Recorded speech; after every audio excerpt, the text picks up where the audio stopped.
Hi guys, welcome to another tutorial. Today I am going to be showing you how to make a basic bodice pattern, and this is going to be a really detailed tutorial that you are going to enjoy.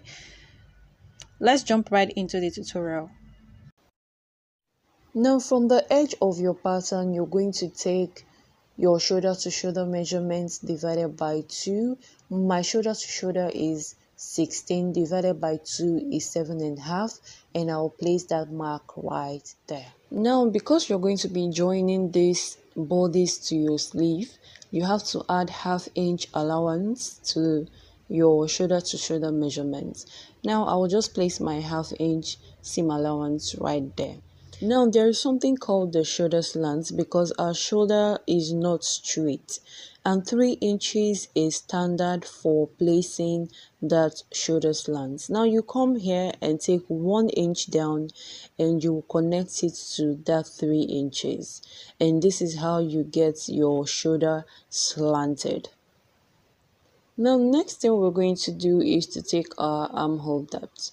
Now you can as well just measure whatever it is you have from as your shoulder to shoulder measurement, and you will get that as your place that as your armhole depth. Or this is also a trick on how to get your armhole depth.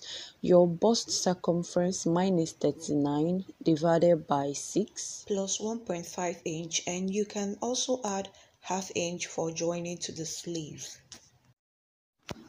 And here is another formula for getting your armhole depth: your bust circumference divided by 4 minus 1.5.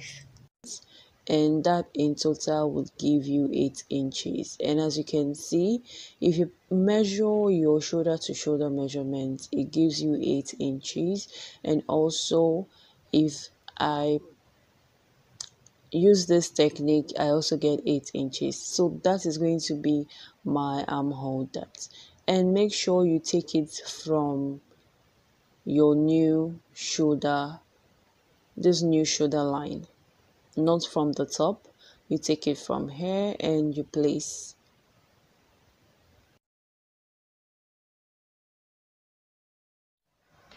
And this new line is going to be my chest line, and I'm just going to place the label right there, and I'm going to connect my armhole line all the way down to my chest line.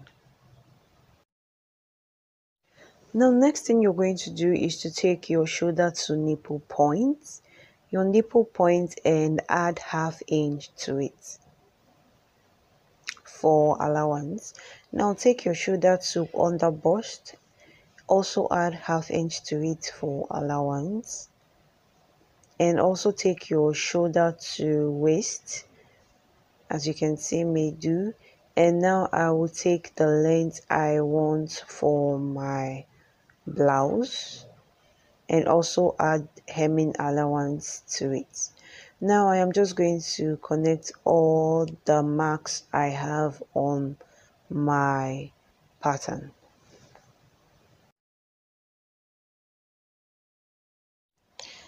And here is my bust point, here is my under bust, and here is my waistline, and here is my blouse length.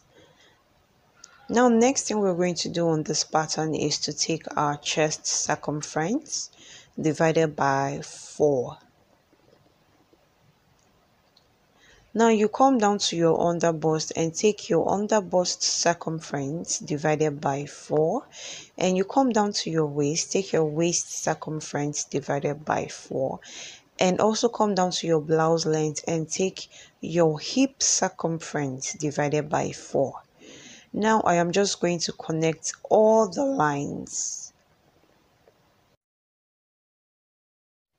Now we're going to be adding darts to this pattern. To get your darts, place your tape rule on one nipple to the other nipple, and mine is 8 inches, and divided by 2 is 4 inches. And that is what I am basically placing on my pattern from my bust point all the way down to my blouse length. And now I'll just connect all the lines. Now we're going to start placing in our darts.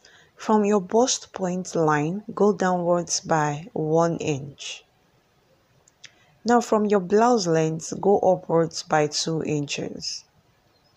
Now at your waistline, you're going to take ½ inch on each sides. Now next thing you're going to do is connect your dart lines.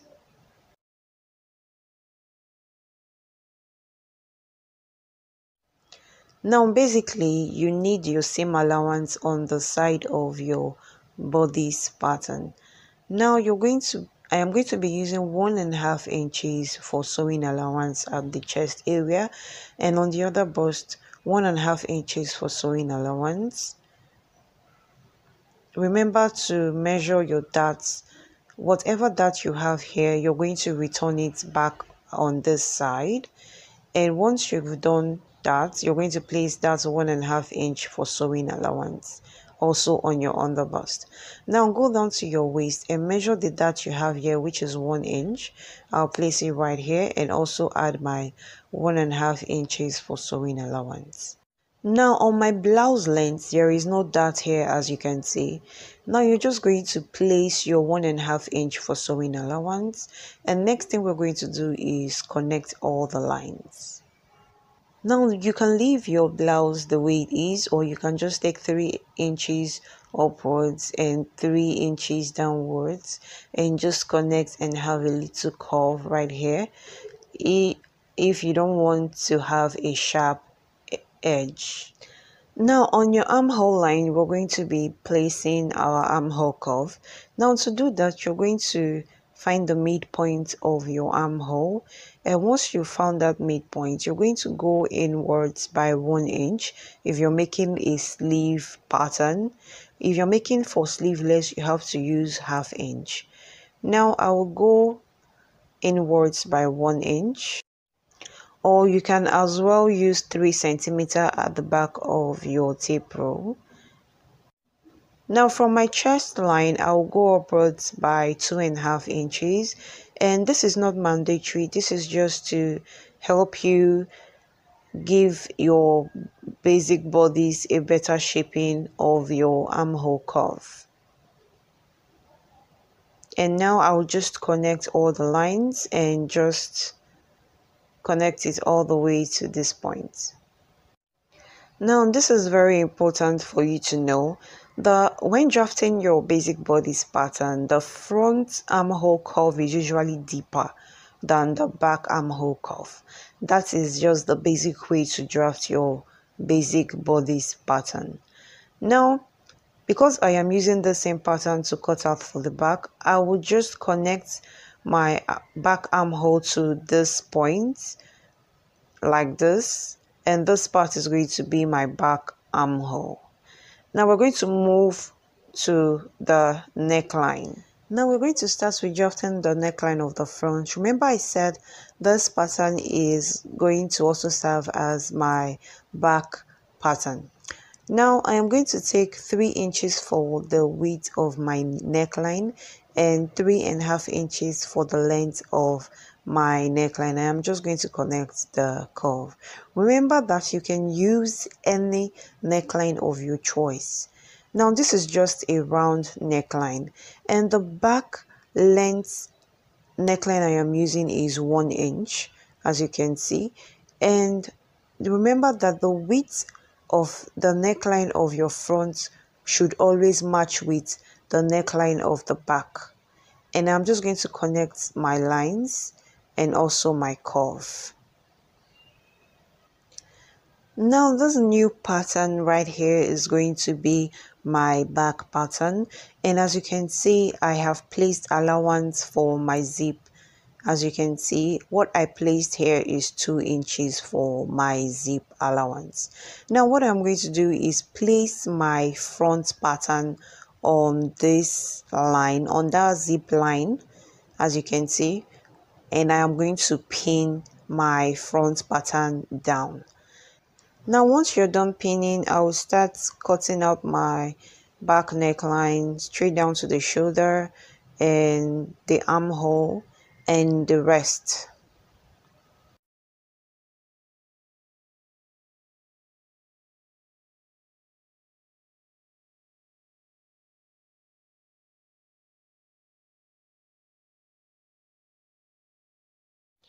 Now what you should do next is to retrace your chest line, your waistline, and also your blouse length. This way you can know where they are on your back pattern. And once you're done with the back pattern, you're just going to go on and cut out the front neckline and the front armhole. And remember that when cutting this on your fabric, those points has to be on fold on your fabric. Your fabric has to be on fold on those points because this is your center front, which basically means you're going to be cutting out just one piece for your front pattern, unlike the back pattern, which you're going to be cutting out two pieces because of the zipper allowance. Now, as you can see, I am just straightening out those marks that I placed on my pattern so I can know where my bust line is, my waistline is, and my blouse length. Now you're going to take the same nipple to nipple measurement divided by 2 that you took on your front pattern on your back pattern. Make sure that you take it from the zip line as you take, and you're going to connect the line. Now once you're done connecting, you're going to place in your darts on the waist part, and you're going to add 1/2 inch on both sides. Now on your chest line, go downwards by 1 inch, and on your blouse length, go upwards by 1 inch. And you're just going to go in and connect your dart lines.